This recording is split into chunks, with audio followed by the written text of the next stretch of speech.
But first to today's dramatic news and the death of Muammar Gaddafi. Geoff Thompson reports on the rise and gruesome fall of the Libyan dictator. And please note, some of these images are disturbing. From the sands of Sirte to the streets of Sydney, this is a day Libyans feared would never come. We never thought that this day will happen. It's very great relief. It's like you was in huge pain in your body and suddenly everything is gone, you know. It is a great moment, so I can't express what I feel now. I think it is a great victory, something unbelievable. But for a man who once declared himself the King of Kings, it was a horrible and humiliating end.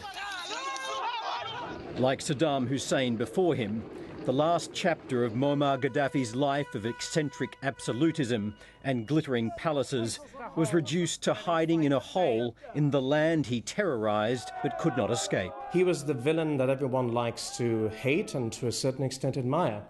And one of those things was that he was almost like an operatic figure. He almost strode the stage in a manner that was both admirable and loathsome. He dressed flamboyantly, he projected himself flamboyantly, he was a creature of theatre. I suppose what's surprising is the sense of how, in the end, he did die, because, of course, many individuals in his position in the past have actually fled when given a chance, but he was Libyan through and through.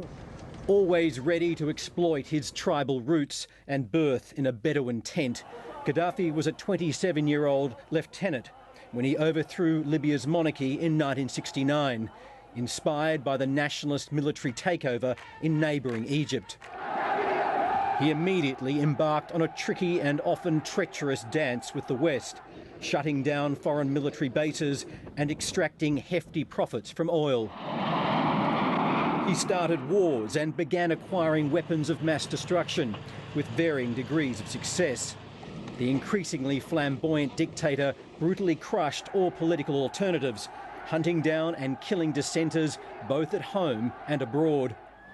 Throughout the 70s and 80s, Gaddafi pursued terrorism against Western targets, from giving explosives to the Irish Republican Army, to a machine gun attack on London protesters, to the audacious destruction of Pan Am Flight 103 over Lockerbie in 1988, which left 270 people dead.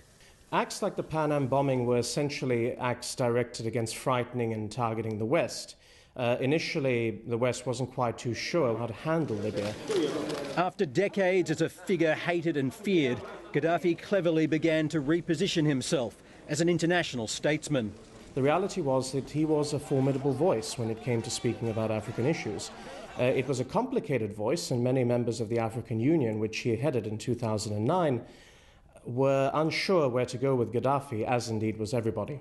But Gaddafi, and there's no question about this, did place the continent in a broader sense and North Africa in a more specific sense on the map. In 2003, as Saddam Hussein was toppled, Gaddafi renounced his weapons of mass destruction and state-sponsored terrorism.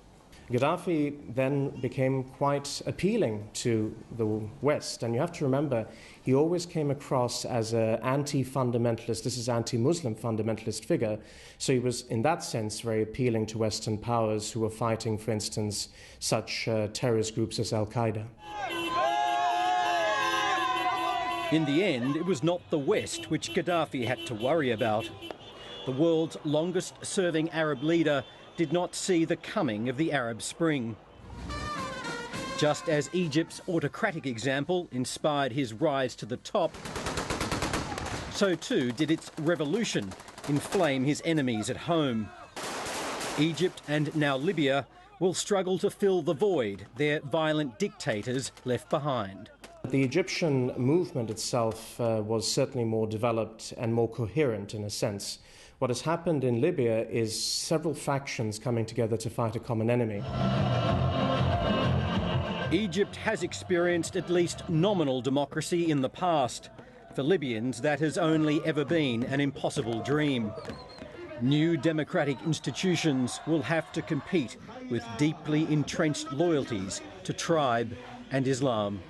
And we hope that Libya is not coming to be in a difficult situation as what's happening in Iraq or other countries.